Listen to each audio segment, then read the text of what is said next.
Hi everyone, good evening. It is my pleasure to provide you with an update of our final report of our district goals for the 2020-21 school year. Board members, you received this yesterday, but this is our presentation for the public meeting, and then we will post this, as we do with all presentations, on our district website after you get a chance to see it this evening. Thought I'd start with just a quick recap of where we've been, because I'm so pleased at the progress we've made with our district goals this year, in spite of, or in addition to, all of the other interesting interruptions that have happened. So just to take a quick stroll down memory lane for this school year, we opened on time on September 2nd, and you'll remember we originally had a week A, week B, cohort A-B model with virtual Fridays. At that time, right at the very beginning, our self-contained special education students were attending daily and weekly, and I was really proud of our pupil services department, our special education faculty, to really prioritize those children's needs right from the very start. By November 30th, we eliminated virtual Fridays at the elementary and middle schools, so our students in pre-K through 8 began attending 5 days a week when it was their week. Middle and high school special education and English as a second language students began attending every week. So we began taking certain populations of students off of the cohort model and providing them with weekly instruction. By January 19th, our seniors who were at risk for graduating and our elementary special education students began attending every week. By February 1st, elementary ESL, English language learners, began attending every week. And then things started to really pick up by the time we got into March and early spring. March 1st, our high school students combined their cohorts. And that was really a neat opportunity for us to get more students in the building on a consistent and daily basis. 2 weeks later, our middle schools did the same thing and combined their cohorts. And then by April 12th, following our return from spring break, all of our elementary schools also combined their cohorts. Just as a reminder to our board, because I know we had talked about this back in April, Knollwood School, Troy Hills School, and Northvale School were able to pilot the combined cohort several weeks earlier because they felt that they had the numbers that would manage that. And they were able, both the teachers and the principals in those schools were able to give some very good, helpful advice to their colleagues as everyone began to have a combined cohort in mid-April. And then just in June 1st last week, we began a full day schedule K through 12. So I know our board members, some of them saw lunchtime at our one high school, one middle, and one elementary, and I know Ms. Mayer and probably others will speak to that a little bit later. But it's been really, I think, exciting and empowering and exhilarating to end the year with a full day schedule, albeit for just a short period of time. But it's sort of let us end in a way of how we envision September will be. We know September will be all students back in. It'll be a full day of school, and having these 3 weeks of a full day schedule has given us a lot to observe and troubleshoot, and will be immensely helpful as we now take that same, those same parameters and apply them to everybody returning in September.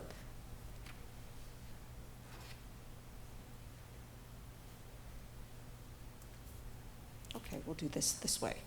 Oh. There we go.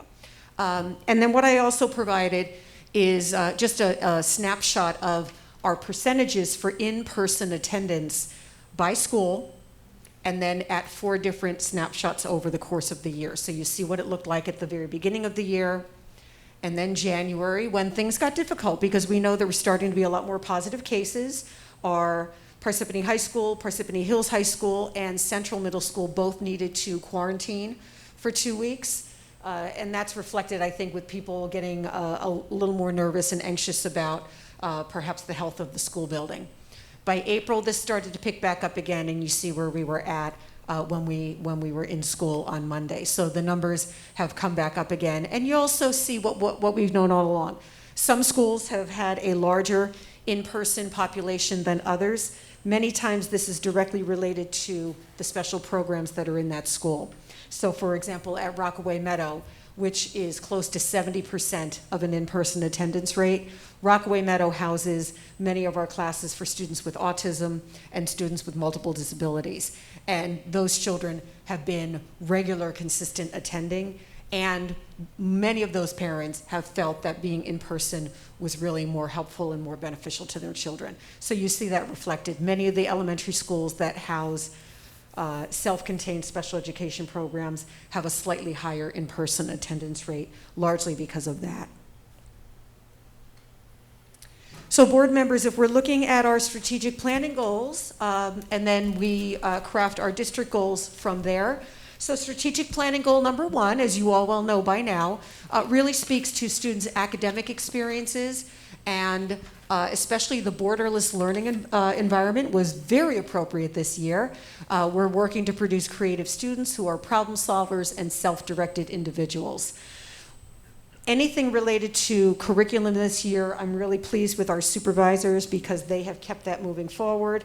You'll know from the different approvals you've done at our board meetings that we have a great deal of summer curriculum writing happening, all related to language arts, social studies, science, and some business. So that work has moved forward.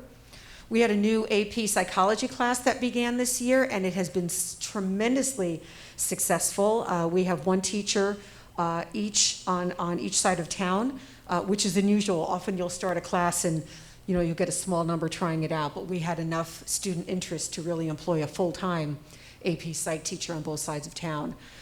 We were able to provide a Chromebook or an iPad to every student who needed one, both last spring when we had to close down in March, and then also this year. There were many families who were able to get by last spring, or because everybody was working from home, they were able to just make do with different devices. But then when September came, some parents were beginning to head back to work and that device was no longer available at home, or people realized if their children were going to be fully remote, that whatever had been the plan back in the spring was not going to be sustainable. And so we were able to provide devices for those families. Our one-to-one initiative was complete for all students in grades 5 and 6 and 7. And we will continue that moving forward into next school year. Students in 9 through 12 already were working with their own Chromebooks, and so that was a good model for us to just expand into other grades. Our tech team was just on hand through phone calls, through emails. They had a very active website that parents and students could go to if they needed any sort of troubleshooting with their devices. We continued our virtual high school program this year. This lets students enroll in classes that we don't offer on campus. And so we have students taking things like oceanography or business writing. And we had 23 students enroll this year. We've talked about this before. We have virtual and hybrid summer academic opportunities that will be available to our students. Honors Geometry and Personal Finance are both summer accelerated classes that allow students to move ahead into a higher level math class in high school. It also, for our students, allows them to complete the personal finance requirement, which is a graduation requirement in New Jersey, so they can get that done over the summer and not have it take up room in their schedule during the school year, if they wish.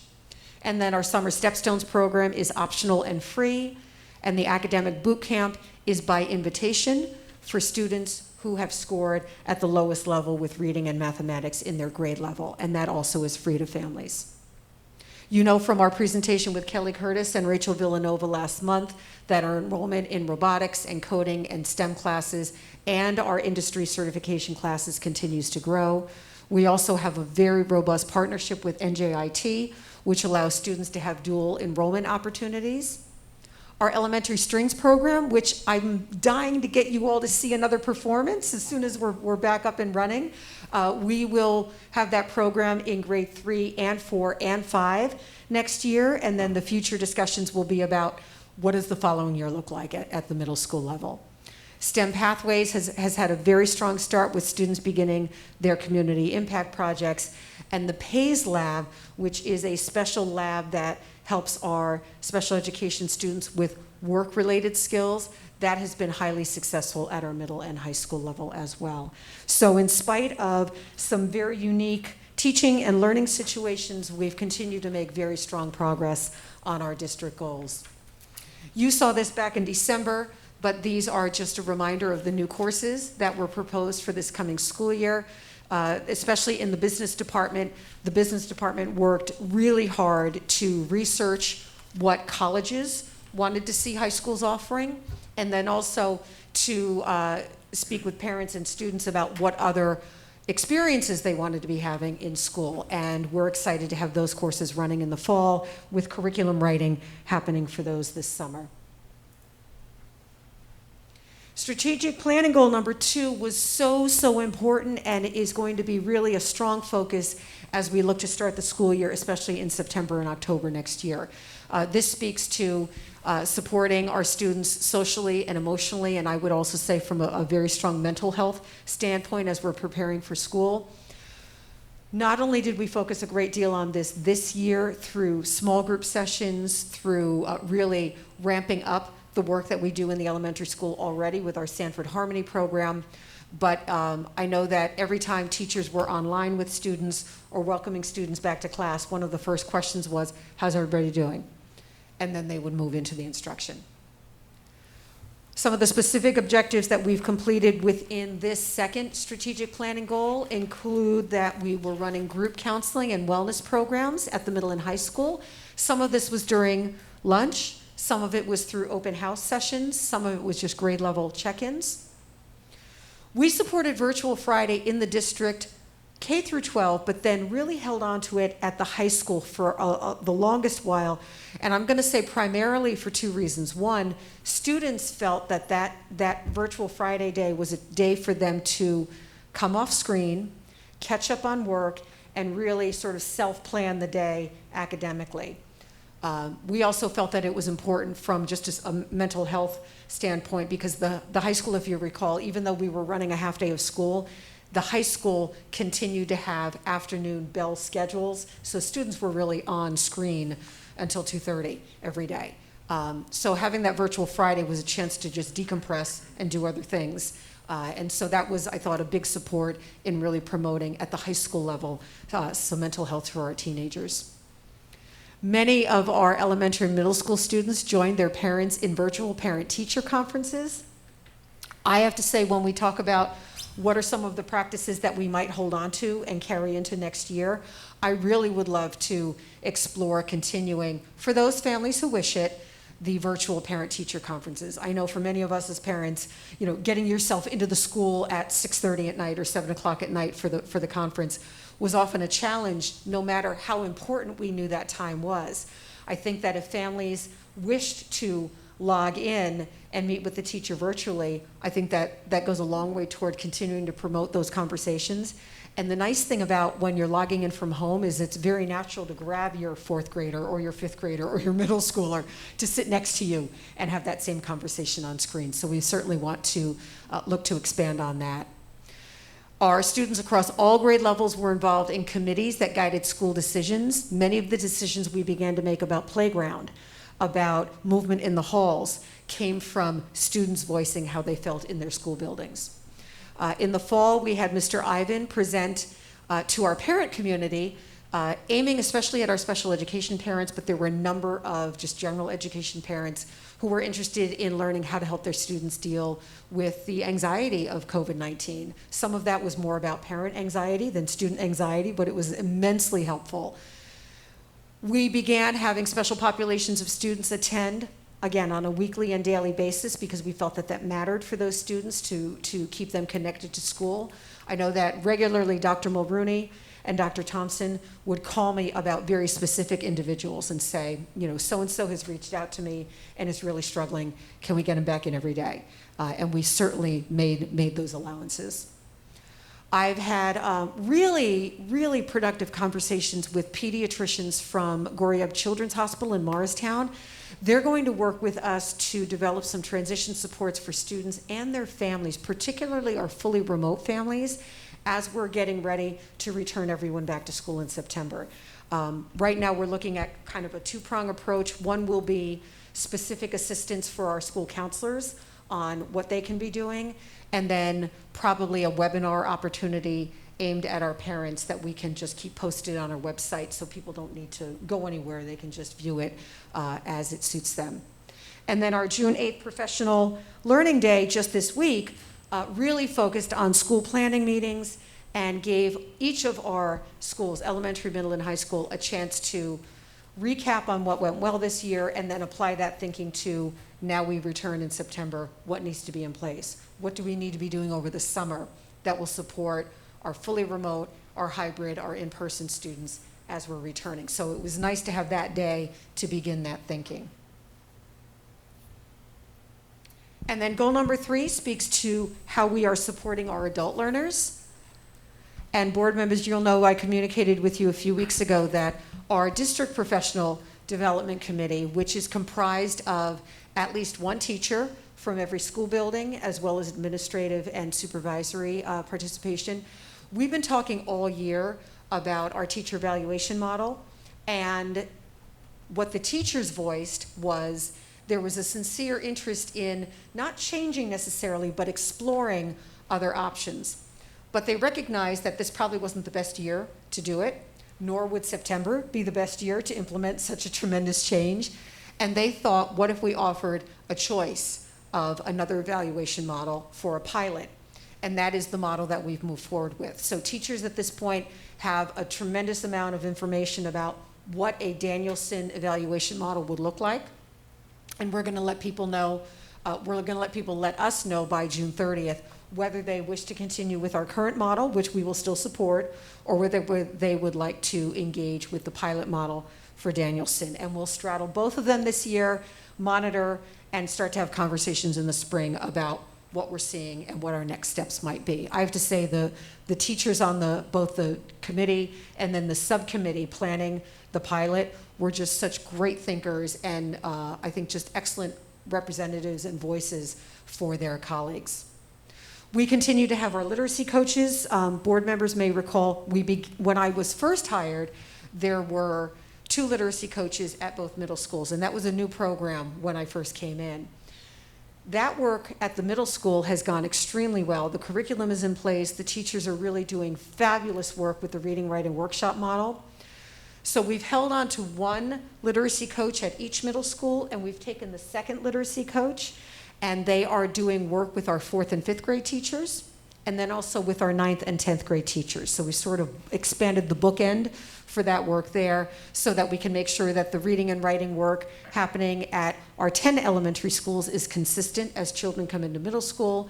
And then as we begin to infuse small pockets of reading, writing workshop into our high school, largely with some book study opportunities, that there is coaching available to teachers for that. As I said, we've had a distance learning webpage on our district website, which has provided support to our teachers, to our parents, with lots of resources available. Anytime any of our teachers have videoed themselves giving a training, that also is linked directly to the website. We've had regular in-service opportunities, and then our district technology plan continues to be implemented. Not only has that included making sure that our limited access protocols are in place so that when I'm logging in, for example, I don't have access to more things than my position really allows me to have access to. I know board members had spoken about that several years ago, and that was a concern at that time. We've had monthly training opportunities within the TSS department, so people have had a chance to share their expertise with each other.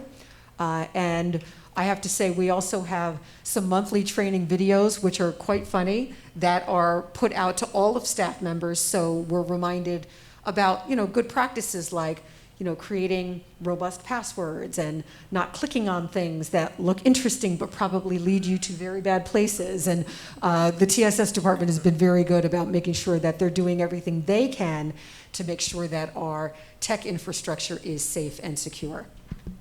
And as I said earlier, every student who needed a learning device and a hotspot was able to have access to that. So as we look to see what's next on the horizon for us, we've said before, we really want a strong focus on helping students this summer. So we have many summer programs in place. Some of them are free.